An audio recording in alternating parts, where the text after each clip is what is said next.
So when LaMello Ball went down with his wrist injury, there were two main initial reactions from NBA fans, players, and I guess anyone who cares about basketball. Now the first was something like, tough, hope LaMelo gets back soon and is an even better player, which was probably the majority reaction. But believe it or not, this may sound toxic, and it sort of is, but some people's first reaction was the chances of somebody besides LaMelo winning Rookie of the Year, primarily Anthony Edwards.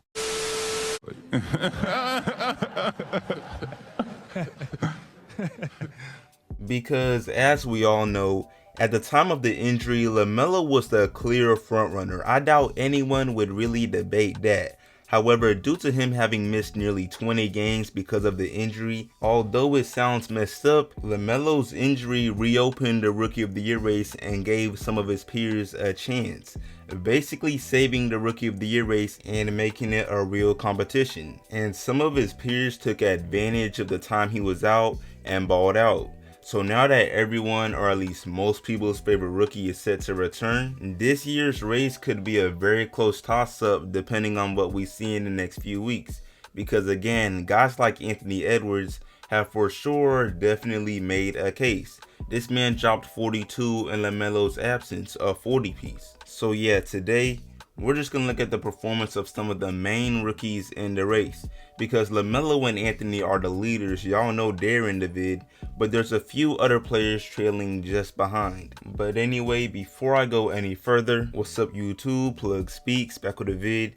If you are new, first of all, welcome and go ahead and sub. Also like the vid if you enjoy. I drop bangers 3 to 4 times a week and we are grinding for 5K, so I'd for sure appreciate it. But back to the vid though.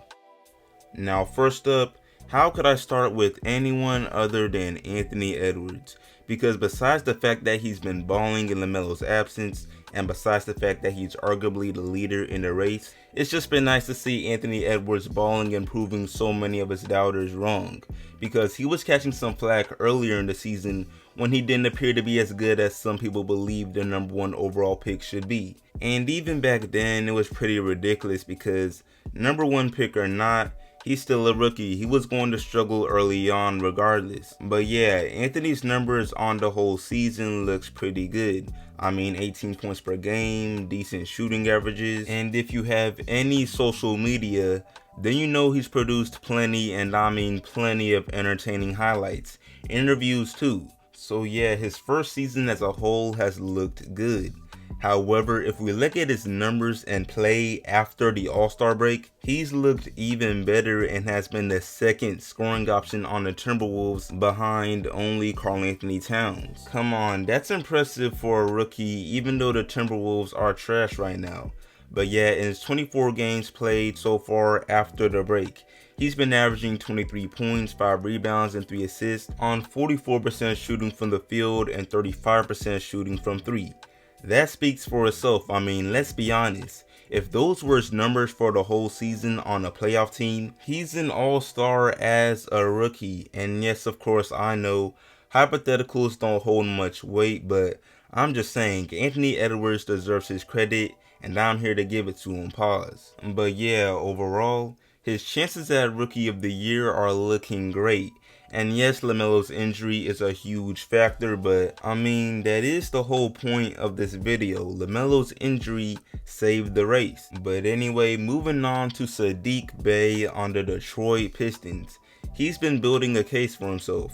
And real quick, this list is not in order of who has the best chances, so don't think for a second that I believe Saddiq Bey is second in the Rookie of the Year race. More like barely top 5, but he's still been balling. And just like Anthony Edwards and probably most rookies, he's been heating up ever since the All-Star break. I mean, just 3 games ago, he hit 6 threes in a win versus the Cavaliers. And on the year, he's shooting 38% from deep on 6 attempts. I mean, let's be real. Pistons fans don't have much to look forward to, but Saddiq Bey and what he can become is for sure one of them. Now for the entire year, he's averaging 11 points, 4 rebounds, and 1 assist on decent shooting from the field, which may not seem crazy, and it's not, but it's enough to put him in this conversation. But moving on to my favorite rookie, the people's favorite rookie, we got Lamello Ball. And when it comes to LaMelo, there is so much we could bring up. I mean, we could go on and on about his shooting percentages and how much better they are than many thought they would be, including myself. Or we could talk about how he's one of the best passers in the NBA already as a rookie. Or we could talk about how he's been playing at an all-star level ever since he finally became a starter. And that's not even reaching, by the way. As a starter, he's averaging nearly 20 points, 6 rebounds, and 6 assists on efficient shooting, which is great.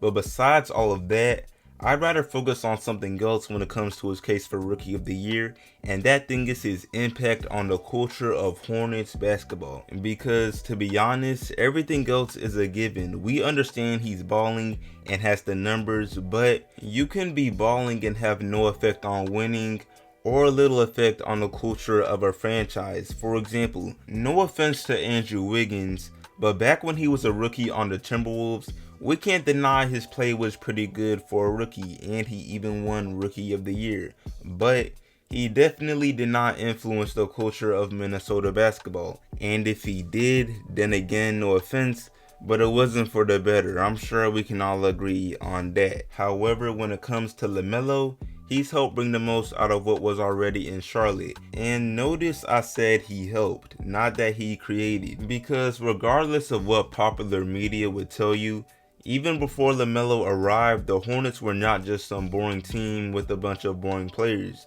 Guys like Miles Bridges, Malik Monk, and even Devontae Graham got to play with Kemba, and they had some exciting moments. But then after he left, the Hornets had nothing to play for, and especially no main star to put them in mainstream media. But of course, now that they've got LaMelo, they have everything to play for. And it only makes it even better that LaMelo is exceeding the expectations of the usual third pick in the NBA draft. So yeah, if we've got to highlight one impressive thing about LaMelo's rookie year, it would have to be that. And to be honest, even if he returns and if he finishes the year worse than he was prior to his injury, I would still have him as my Rookie of the Year. I mean, I won't be mad if Anthony Edwards gets it, but man, being able to ball out and heavily influence the culture of an entire franchise as a rookie, bro, how does that not earn you the Rookie of the Year? Like, someone explain it in the comments if you feel otherwise, cause to me it does not make sense. But yeah, we got one more rookie before I wrap this up, and that rookie is Tyrese Halliburton. And I won't spend much time on Halliburton simply because his production has actually decreased after the All-Star break. However, he's still playing at a nice level for a rookie, and you can barely tell the difference whether or not he's a veteran role player. I mean, he's durable for the most part. His shooting from the field and on threes is much better than the usual rookie, and overall, he's been a big part of the Kings' minimal success this season.